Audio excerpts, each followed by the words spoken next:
Agora que a gente já tem mais ou menos uma noção Emerson, do que é uma pessoa boa, o que é uma pessoa que a gente está procurando de pessoa boa, com todos esses critérios que a gente já falou, como é que a gente acha essa pessoa? Você também, ô Luiz, que está sempre aí no campo, como é que a turma acha essas pessoas? O que a gente vê geralmente? O produtor recorrendo ao mercado para buscar mão de obra. É no desespero, né?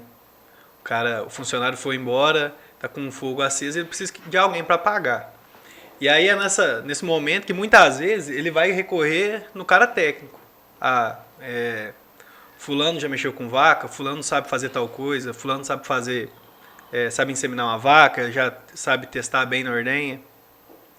E aí muitas vezes é onde o produtor ele não dá oportunidade para novas pessoas ou não se coloca no lugar de treinar novas pessoas. E ele foca só no técnico. Porque ele precisa de alguém para resolver o problema dele naquele momento. Então, ele leva esse cara para dentro da propriedade, depois que ele chega, ele começa a enxergar problemas que a pessoa tinha, mas que não foi detectado no momento da contratação. Por quê? Porque o cara apresentou uma qualidade que resolveu o problema naquele momento. Mas as outras muitas vezes condenavam e aí por isso deixou de colocar para trabalhar uma pessoa que talvez pudesse ficar tão capacitada quanto, mas não teve oportunidade. Então acho que muitas das vezes essa conversa do momento da contratação, esse conseguir enxergar o brilho no olhar da pessoa, esse conseguir colocar mais valores, não só o técnico, eu acho que é importante demais quando você pensa no contratar e manter essa pessoa dentro da fazenda. E você acha válido, mais ou menos dentro da sua própria fala, você acha válido, por exemplo, pegar alguém da cidade, dar uma oportunidade a alguém da cidade que não tem o costume do campo e treinar essa pessoa se você vê perfil para isso? Ou você acha, por exemplo, assim, só para levantando um pouco a bola para você chutar, no sentido de, às vezes, será que uma pessoa dessa não demora muito tempo para ficar formada, para ela aí sim resolver o seu problema? Porque eu acho que existem os dois lados. Existe aquele retireiro que ele é proativo, que ele sabe do negócio, que ele sabe inseminar e passa sonda em vaca e aquela bagunça e bezerro, sabe? Não tem bezerro que morre na mão dele, não sei o que lá e tal. O cara é muito bom, mas na hora que você vai ver o histórico dele, é um cara que passa de 6 em 6 meses numa fazenda diferente, por causa de uma arrogância que não deixa fazer uma coisa diferente, ou realmente porque faz mutreta ou alguma coisa do tipo, ou do outro lado você pegar uma pessoa crua, uma pessoa que às vezes está na cidade e está precisando de oportunidade, que essa é uma discussão que a gente tem muito aqui dentro da Companhia do Leite. Será que às vezes não é esse caso? Como é que você vê essa dualidade e esses dois cenários? Eu acho que nesses casos, principalmente, a responsabilidade não pode ser de quem está sendo contratado. A nossa fazenda leiteira hoje ela é uma empresa. Então a gente tem que ter dentro de casa mesmo processos bem definidos para que, independente se a pessoa sabe ou não, ela consiga chegar e desempenhar um papel desde que treinada. Então, eu acho que muito disso que você falou passa por definir processos dentro da fazenda, de modo que eu consiga trazer pessoas que muitas vezes não detêm aquele conhecimento e ela consiga se inserir no meu esquema de trabalho, do que eu depender de um cara na individualidade dele. Um time, se pega o Paris Saint-Germain, o time tem 3 craques. O time não funciona, porque a individualidade sem um esquema, sem um processo bem definido, ela não dá frutos. Okay. Eu preciso ter um processo bem definido na fazenda. E quando você pega uma pessoa que não sabe e insere nesse esquema já com o processo definido, a pessoa vai ter muito mais facilidade de conseguir se conectar principalmente com a fazenda e desempenhar bem o papel. Até porque as próprias pessoas em volta, tendo processos definidos, pensando aí, você ouvinte, que ainda não sabe direito o que é processo, mas nada mais é do que ter definido, às vezes até escrito de preferência, o passo a passo de como desempenhar cada atividade dentro da fazenda.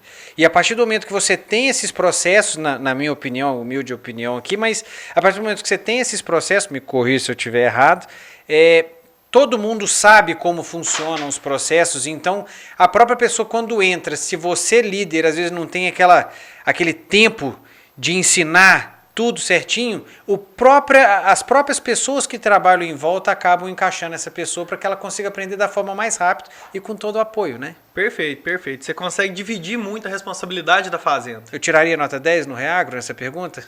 Na hora. 10, Yes! 11. 8. Ó, eu digo Já que... vai tirar meu ponto, ó. Quer ver? Tirou 10, e eu vou acrescentar aquela estrela, aquele colorido, né? Aquela bonequinha e tal lá. O seguinte, achar gente boa. Alguns pontos-chave são, primeiro, cuide das pessoas para que elas fiquem boas e que continuem boas dentro da empresa de vocês, que vocês estão. Se você tiver pessoas boas lá dentro, que estão comprometidas, engajadas, responsáveis com o que estão fazendo, você vai achar gente boa. Porque essa pessoa vai fazer essa propaganda. É a maneira de você atrair gente boa, é ter gente boa. Quanto mais você tem, mais você vai atrair.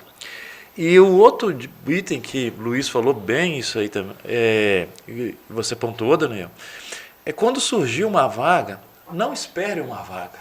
Não espere, morrer cobra picou, ou crotalos, ou joraraca, o que for, morreu. Aí busca alguém, sabe mexer com isso, sabe ordenhar, começa amanhã, começa agora. Quando você faz isso, você coloca o primeiro que surgiu. Então, pensem que hoje, no agro, você não tem vaga. Não estou precisando de ninguém na empresa. Gente, o mercado tem um monte de gente querendo trabalhar, e um monte de gente boa. Provavelmente você que, quando vai à cidade, se você ou vai numa padaria, lancheria, ou pega um táxi, um Uber, às vezes você entra e você ouve a pessoa falar assim, você fez o quê? Não, eu formei em medicina, em direito, ou você está de motorista. Aí eu fiz isso, eu fiz tal curso, eu fiz aquilo outro. O cenário mudou, o mercado mudou. Então, quando você não tiver nenhuma vaga disponível na sua empresa, vai ter gente fazendo isso aqui, ó. Tem uma vaga? Vamos conversar? Deixa eu te conhecer. Me diga aí seu nome, você mexe com o quê? E aí você começa a ter na gaveta. Você tá ficando bom nisso para quem gravou o primeiro podcast, hein? Você vai ouvir na gaveta. Esse negócio é maluco. E você vai ter na sua gaveta uns 5 ou 6 pessoas para ligar. E é interessante que quando você faz isso, aquelas pessoas que estão ali começam a perguntar assim, ô doutor fulano, quem que é esse? Eu estava aí procurando uma vaga, sabe, de emprego. Anotei o nome dele, a gente não tem uma vaga hoje e tal. Só aí você já coloca pilha, combustível, na turma que está lá dentro trabalhando. Sabe? Tem gente disponível no mercado. Então aí quando surgir aquela vaga, morreu, cobra picou, você tem 5 para ligar. Mas não ligue de uma vez. Liga para hoje e marca um para 9 da manhã.